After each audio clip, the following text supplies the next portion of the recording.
Today we're going to do a verbal discussion about women's self-defense, awareness of surroundings and the people in them. Awareness is as simple as it is powerful. It deters criminals, lets you detect threats ahead of time, and gives your intuition the information it needs to protect you. An alert person is more difficult to attack than a distracted person, and therefore less likely to be selected for a crime. Predators aim to catch victims off guard so that by the time they realize what's happening, it's too late. Your eyes, ears, and intuition have been perfected for the sole purpose of keeping you alive. They are highly effective survival tools. Never allow them to be shut down in public. Trust your instincts.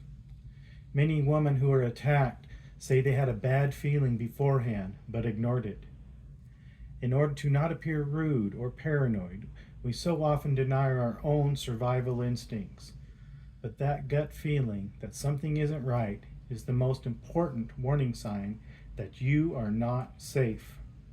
Instincts work when it comes to your safety and require no further validation. Always listen to your gut feeling about a person, place, or situation. It doesn't matter if your gut is wrong. What matters is it could be right. Present yourself confidently. Body language is one of the most important indicators of a person's willingness to fight back. Predators judge vulnerability by observing how people walk. People who walk confidently with their shoulders back and head up and move swiftly with purpose is perceived to be likely and capable of standing up for themselves. Someone who hangs their head, avoids eye contact, and walks with a sense of defeatedness is perceived to be unlikely to put up a fight. Confident body language is what tells a predator within seconds glance that you are not an easy target when you move with confidence. Deny attack opportunities. Attackers don't look for fights. They look for opportunities.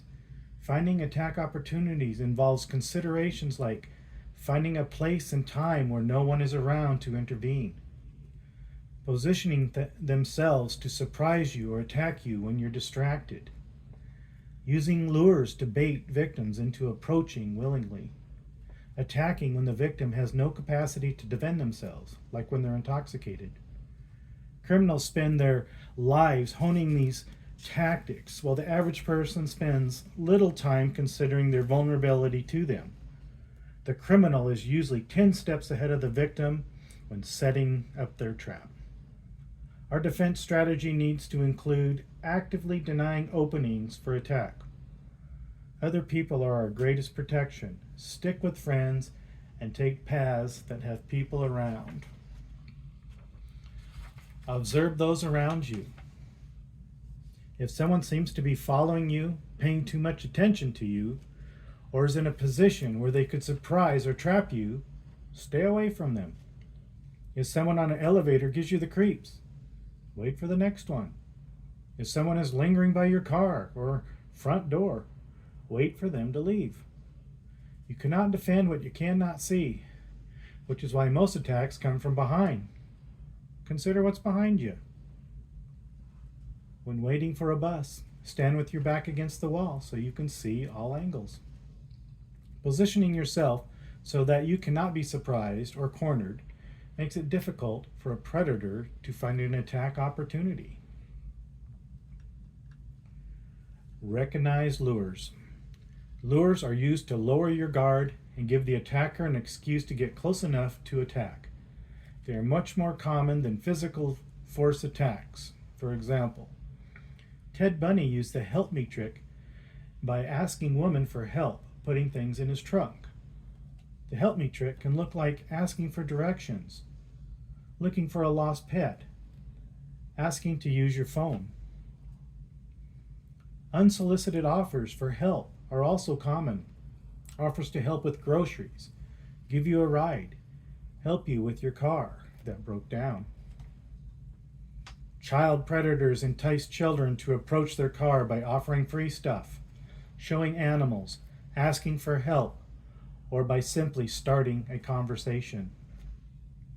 Home invaders bait victims to open the door by pretending to be a salesman or neighbor. Fake emergencies are a guise used by criminals like abductors and home invaders. Lures lower the criminal's risk by reducing the amount of time an attack will take and eliminating escape options. They work so well because they exploit our virtues, our desire to help others, to reciprocate, to be nice and not offend. Recognize lures for what they are, an excuse to be allowed into your personal space. The street is the most common site of abduction. The lures are the most common strategy. Therefore, as a rule, you should never get close to someone's car when the driver starts a conversation with you, regardless of what comes out their mouth. Say no and mean it. Predators use conversation to interview you to see if you will be an easy target. When someone speaks to you, speak with confidence and firmness. Don't shy away from eye contact. Say no to anything that you do not want to do, or to anything that would put you in danger, like getting close to someone's car or going into their house. The ability to say no and mean it is as fundamental as self-defense gets. It says your will not be imposed on me. Also, someone who refuses to accept no as an answer is showing you that they are trying to control you, and that's a very important danger signal. Protect your personal space. Understanding distance is a key skill in martial arts and self-defense. If someone wants to hurt you, they must first get close to you. The closer they get, the fewer options you have. Aim to keep people at 2 arms lengths distance away. That's your personal space. Anyone within that space is a potential threat. If someone speaks to you in public, respond from a safe distance. If they inch closer to you, maintain distance by moving away. If the attacker is far enough from you that they can't reach out and grab you from behind, run. If you can't run away without being grabbed, keep as much distance from the attacker as you can, but face them head on so you are ready to defend yourself. Be the threat. If an attacker chooses you, he has made the calculation that he can get away with the attack. This is where you prove him wrong and show him that you are the threat to him and not the other way around. Once a physical attack is predicted, delay it as long as you can by running, keeping your distance, or forcing them around physical objects.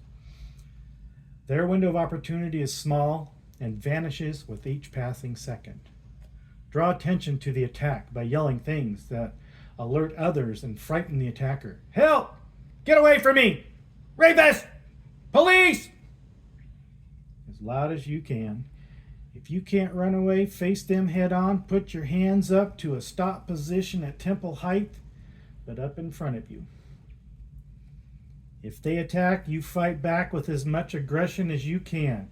Your goal isn't to win the fight, but to create an opening for escape. When you have enough space, turn your back and run. The last thing the attacker expects is a vicious counterattack. Never forget how much of a threat you are to the attacker, and show them that from the first moment. Use simple weapons. Even experienced fighters are wise to stick to the most simple and effective tools available in a real-life situation. Use the hard, pointy parts of your body to strike soft parts of your attackers. Some safe, easy-to-learn strikes. For instance, with the point of your elbow, elbow the face, chin, temple, back of head. Turn your body with the elbow to increase power. Knee the groin, stomach, or head. Use your back leg, bend your knee and make it as pointed as you can and drive it forward with all your power. Eye poke using your rear hand. Drive your first 2 fingers or thumbs aggressively towards the attacker's eyes. Just a threat of this is enough to make an attacker move back and give you space. These are all close range strikes, meaning they can be used when someone is grabbing or choking you. Also, a groin strike usually opens an opportunity for an elbow strike to the face and vice versa. That way, if you strike low, they might defend low, their head moves forward, giving you a good opportunity for an elbow strike. If you strike, do so aggressively without hesitation the first time.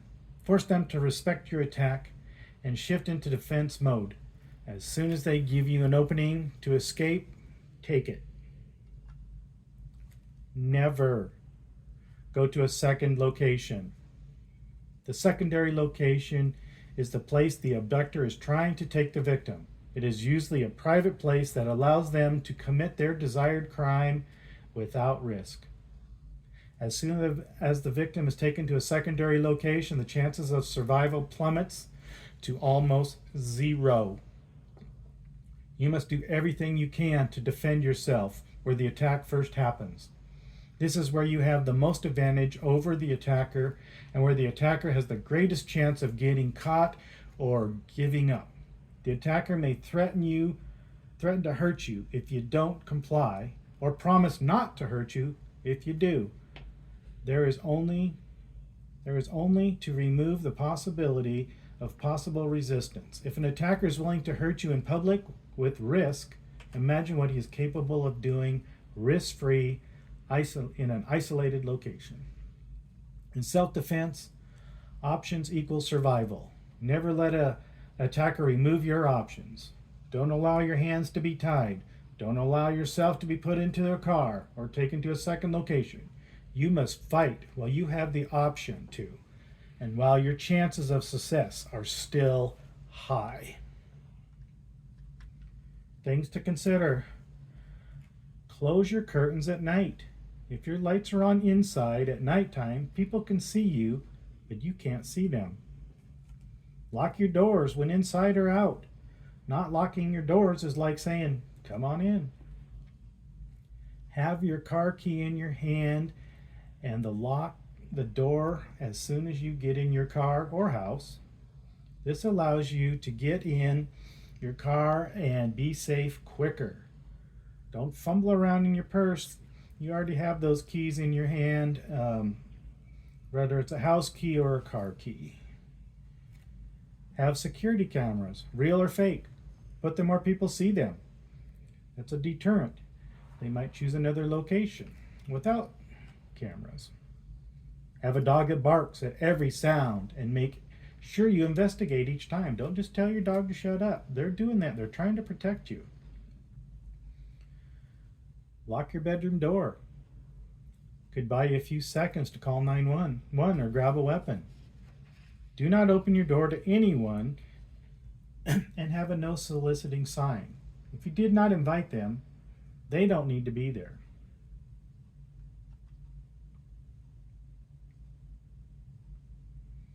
Have a weapon and cell phone by your bed at night. Do not drive in a bad part of town. You might break down. Turn on outside lights at night. This is a deterrent. Villains do not want to be seen, but you can see them if you peek out the curtains. Trim bushes around the house, especially around windows. Bushes allow them to place a place to hide and watch you undetected. Don't wear revealing clothes. This can be a trigger.